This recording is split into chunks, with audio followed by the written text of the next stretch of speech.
BMC द्वारा शहरवासियों से लिए जाते हैं तरह तरह के टैक्स। कई टैक्स के बारे में आपको जानकारी होगी, लेकिन कुछ टैक्स ऐसे हैं जिनके बारे में लोगों को जानकारी ही नहीं होती है। ऐसा ही एक टैक्स है डॉग चार्ज। अगर आप पेट डॉग रखते हैं तो आपको उसका चार्ज वडोदरा महानगर पालिका को चुकाना होता है, लेकिन शहर में हजारों डॉग्स हैं जिनका कोई चार्ज उनके पशु मालिक चुका नहीं रहे हैं और सामने वडोदरा महानगर पालिका की जो तिजोरी है वो हमेशा खाली रहती है। बावजूद उसके बीएमसी डॉग चार्ज वसूल करने में उदासीनता दिखा रही है। वडोदरा महानगर पालिका द्वारा सालों से डॉग मालिकों से डॉग टैक्स लिया जाता था, जो महज 5 रुपए था, लेकिन अब डॉग चार्ज के रूप में हर एक पेट डॉग पर 500 रुपए डॉग चार्ज लिया जा रहा है। शहर के लोग विभिन्न प्रजाति के पेट डॉग तो रख रहे हैं, लेकिन उनका लाइसेंस लेने के प्रति उदासीनता बरत रहे हैं। उसी के चलते लाखों रुपए का डॉग चार्ज वडोदरा महानगर पालिका को नहीं मिल रहा है। लेकिन इसी बीच एक शहरवासी ऐसे भी हैं जो अपने पेट डॉग का लाइसेंस हर साल रिन्यू कराते हैं और डॉग चार्ज भी बीएमसी को अदा करते हैं। शहर के रिफाइनरी रोड पर नर्मदा नगरी विभाग 1 में दिनेश पांडे रहते हैं, जिन्हें पेट डॉग रखने का शौक है और वो हर साल वार्ड नंबर 10 कार्यालय में डॉग चार्ज भरकर डॉग का लाइसेंस रिन्यू भी कराते हैं। खास करके पूछे, कॉरपोरेशन का एक टैक्स भी है जो डॉग टैक्स बोलते हैं, और आप रेगुलरली भरते हो, किस वजह से भरते हो और क्या आपका मायने रखता है? कॉरपोरेशन की हद में जब हम किसी भी पालतू प्राणी को पालते हैं तो हमारी एक ये सामाजिक जवाबदारी है कि हम उस कानूनी उत्तरदायित्व को भी जानें, उसको निभाएं कि जो हमको करना है। तो ये कॉरपोरेशन पशुओं को पालने के लिए की जो जवाबदारी है, वेरा है, वो हमको नियमित देते रहना चाहिए और उसी का परिपालन करते हुए मैंने अपने इस पालतू पशु को जो मेरे पास मैंने रखा है, ब्रांडो को, लेब्राडोर प्रजाति का डॉग है, और उसका मैं रेगुलर लाइसेंस रिन्यू करवाता हूँ, उसका टैक्स भरता हूँ।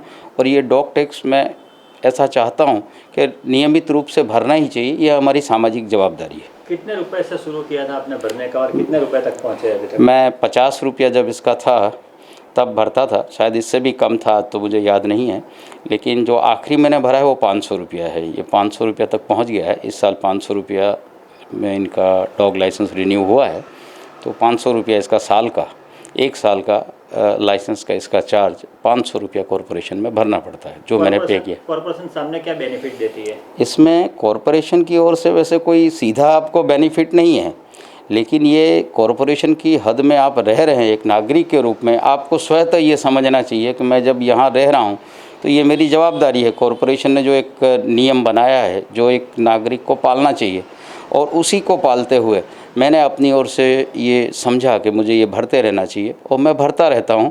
मुझे एक सुकून भी मिलता है कि चलो भाई, कल उठ के कोई तकलीफ़ होगी तो मैं इसका कानूनन मालिक हूँ और उसके रूप में भी मुझे ये भरना चाहिए और मैं भरते जा रहा हूँ। इससे फ़ायदा क्या होता है? इसमें एक्चुअल में फ़ायदे में यह है कि अगर कल उठ के कोई कानूनन कोई आपको तकलीफ़ हो, या आपको कल उठ के कोई ऐसा कहे कि भाई आपने सोसाइटी में रखा है, इससे मुझे न्यूसेंस हो रहा है, कोई तकलीफ़ हो रही है, तो आप उसको ऐसा कह सकते हैं कि भाई हमने इनको हर तरह से मेडिसिन दिया हुआ है, ये हमारे साथ रहता है, हमने सारी वैक्सीन दिलवाई हुई है, ये पालतू पशु है, इससे आपको कोई हानि नहीं होगी।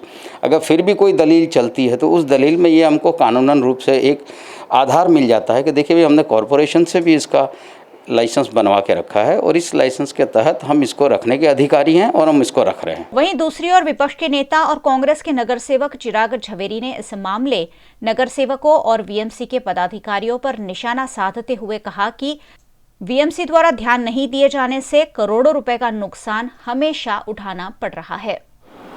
અમે કાયમ સમગ્ર સભામાં એ જ રજૂઆત કરીએ છીએ કે વહીવટી તંત્ર જે રીતે કામ કરી રહ્યું છે એ રીતે કોર્પોરેશનની આર્થિક હાલત ધીરે ધીરે બગડતી જવાની છે કે તમે લાગતની ચોપડી જુઓ તો એટલી બધી લાગતો છે કે એ જો ગંભીરતાથી ઉઘરાવવામાં આવે તો કરોડો રૂપિયા કોર્પોરેશનને મળે એવું છે। એક બાજુ કોર્પોરેશનની આર્થિક હાલત ગંભીર છે, કોર્પોરેટરના કોટા ફોડવાળી કાપી નાખવામાં આવે છે। આ એક દાખલો છે કે કૂતરાઓ, પાળેલા કૂતરાઓ, એની લાઇસન્સ ફી 500 રૂપિયા છે। આખા વર્ષમાં એક જણે ભરી છે। તમે વિચારજો, મારી દૃષ્ટિએ વડોદરા શહેરમાં પાળેલા કૂતરા જે લોકો ઘરમાં રાખે છે એની સંખ્યા ઓછામાં ઓછી 60 થી 70 હજાર હશે। તો તમે ખાલી 500 ગુણ્યા 70 હજાર ગણો તો બી લગભગ 40 લાખ રૂપિયા જેવું આવક થાય એવી તો ઘણી બધી નાની નાની લાગતો છે. જો એને ગંભીરતાથી લેવામાં આવે તો કોર્પોરેશનને કરોડો રૂપિયાનો ફાયદો બી થાય અને આ જે લોકોના વિકાસના કામો કોર્પોરેટરો કરવાના છે અને ચાલુ વર્ષે જે કોટા ફોડવાવાળી બંધ કર્યો છે આવું બધું બંધ કરવાની નોબત ના આવત અને આ શહેરનો વિકાસ જે થંભી ગયો છે એ ચાલુ રહેત. ચોક્કસ અધિકારીઓ જ વહીવટી તંત્રની નિષ્કાળજી, એમને ફક્ત ટેન્ડરો દેખાય છે, મોટા મોટા ટેન્ડરો 145 કરોડ 50 કરોડ 100 કરોડ કે જેમાં ખાયકી થઈ શકે, પણ કોર્પોરેશનની આવક કઈ રીતે વધે એ બાબતે બિલકુલ ધ્યાન અપાતું નથી. દુર્લક્ષ્ય સેવાય છે એવો કોઈ સવાલ આવતો નથી, પરંતુ આપણે જોઈ લઈએ કે ભાઈ દરેક વોર્ડમાંથી ફરી એવું હશે તો સર્વે કરાવી લઈએ. એમની પાસે કદાચ નોંધાયેલા હોય કે કેટલા વ્યક્તિઓ આ રાખે છે, પોતાના ઘરમાં ડોગ્સ રાખે છે, પાળતા હોય છે, એની જો માહિતી હોય તે ભેગી કરાવી લઈએ. અને એક નગરજનોને અપીલ કરી દઈશું કે સ્વૈચ્છિક તમને પણ તમે પોતાના ઘરમાં ડોગ્સ રાખતા હોય તો આ વેરો એક ફરજિયાત છે, ફરજના ભાગરૂપે છે, તો એ ચોક્કસપણે ભરી જવો. પહેલાં જીપીએમસી એક્ટ અન્વયે કૂતરા વેરો હતો, ત્યારે મેં જસ્ટ હમણાં જે જોડાવ્યું હતું તો લોકો કૂતરા વેરો સ્વૈચ્છિક રીતે ક્યાંય પણ ભરતા નથી, એટલે કૂતરા ચાર્જ. અને કોર્પોરેશન તરફથી પણ બિલકુલ મારે સબમિટ કરવું પડે કે એવું કોઈ વ્યવસ્થિત ક્યાંય એનું સર્વે થયો નથી.